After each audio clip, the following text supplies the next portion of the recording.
Hi, everybody. Have you ever had a pregnancy scare? Not me. As a lesbian, that's not something that I have to worry about. I do have to worry about how to make parenthood an option at all. There are plenty of options now for same sex couples. According to the National LGBT Health Education, the 2010 U.S. census reported that approximately 19% of same sex couples are currently raising their children. And a 2013 Pew Research census found that 51% of LGBT individuals of any age have children or would like to have children at some point in the future. These numbers seem great and show great promise, but um, there is still a lot of work to be done. Though it is more of a realistic possibility for us, there are so many trials and tribulations that we have to face when trying to pursue parenthood. Let's dive into these options and the obstacles we may face along the way. First, I will discuss adoption. Next, I will expand on the process of IUI. And finally, I will dive into the IVF pathway. The first option is the adoption process. What is adoption exactly? Adoption is when a family takes legal guardianship over a child. Adoption is a route that may seem easier for some couples, but is actually a very long process. The process of matching with a child can take anywhere from 1 to 3 years. Additionally, it should be expected to add another year on top of that to legally dissolve the ties between their biological parents.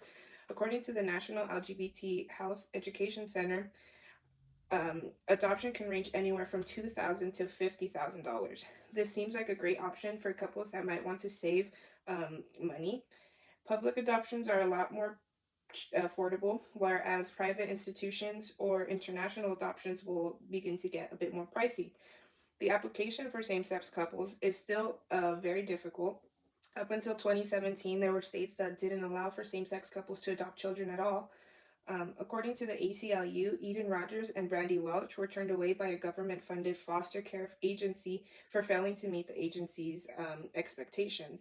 That being that they were not evangelical Protestant Christians and they were a same sex couple. This case was filed only in 2023. This shows that discrimination against lesbians and other same sex couples is still very prevalent. A 2023 USA Today article reads, there are 13 states that allow state licensed child welfare agencies to turn away LGBTQ plus couples if it conflicts with their religious beliefs. The second option that I will delve into is intrauterine insemination, or IUI. Johns Hopkins Medical describes IUI as a minimally invasive procedure in which sperm is inserted into the uterus. This is a great option for lesbians that are using a sperm donor. The process starts with the test of fertility. They like to make sure the fallopian tube and the uterus are adequate for giving birth. A review of family medical history is then done. And then once the process actually begins, a medication is prescribed to stimulate ovulation, as ovulation is mandatory for the process. When that point of ovulation is determined, the sperm will be inserted into the uterus. This can even be done at home if they wanted to do it on their own. The cost of IUI is far cheaper than any of the other options, as you only have to pay for the sperm. There are known sperm donors which can be more affordable, but you have to pay for medical history or infectious disease testing, which can be quite expensive. And there are unknown sperm donors who are anonymous, and the risk of them wanting to be part of your child's life diminishes almost completely. The unknown sperm donor also is screened, so the cost is included with the sperm itself. The third option is in vitro fertilization, or IVF. Johns Hopkins Medical states that IVF is a highly successful treatment in which the eggs are fertilized in a lab and then reinserted into the patient, into their uterus. The process can be much shorter than adoption. It's 11 days of hormone injections that you take at home. And then once those injections are prescribed, you will go in 1 to 3 days to get a checkup just to ensure that the treatment is working. When the hormone starts to work, your body will begin to grow follicles, which are eggs that are inside of a fluid-filled cyst. Once the injection is done, you'll be prescribed another hormone to complete the maturation of the follicles.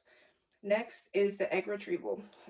The process is removed using a ultrasound to guide the doctor to the mature eggs.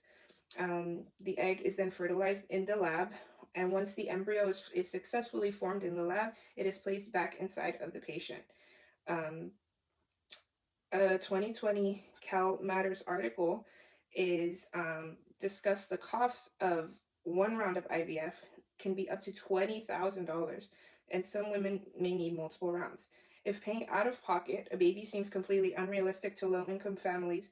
Richburg over at Woman got real interviews and found one couple that found their own sperm donor to save money. The number one reason that we chose to go with a known sperm donor was expense. It's just very, very expensive for insemination for the actual sperm. It seemed like we needed several vials per cycle. Maybe the cheapest we saw was $700 a vial, so we need maybe $1,400 a month. A law recently passed in California that makes it mandatory for insurance companies to cover IVF. SB 729, which will require that large group health plans, that is, employers that cover at least 100 couples, provide coverage for the diagnosis and treatment of infertility. The law also expanded, including same-sex couples in the definition of infertility to allow us to be covered by insurance as well. This means that same-sex couples can have a baby with their insurance bearing most of the cost. Though the options for same-sex couples, specifically lesbians, have grown, the accessibility and affordability may be a difficult process. In my speech, I discussed 3 options. Adoption, which may be a good option for somebody that does not feel a biological need to be genetically connected to their child. I discussed IUI, which is a much cheaper option, and it can be done at home. And then finally, I discussed IVF, which is for couples that may want to be more biologically involved in their child's life, or who may just want to have a baby of their own. Thank you.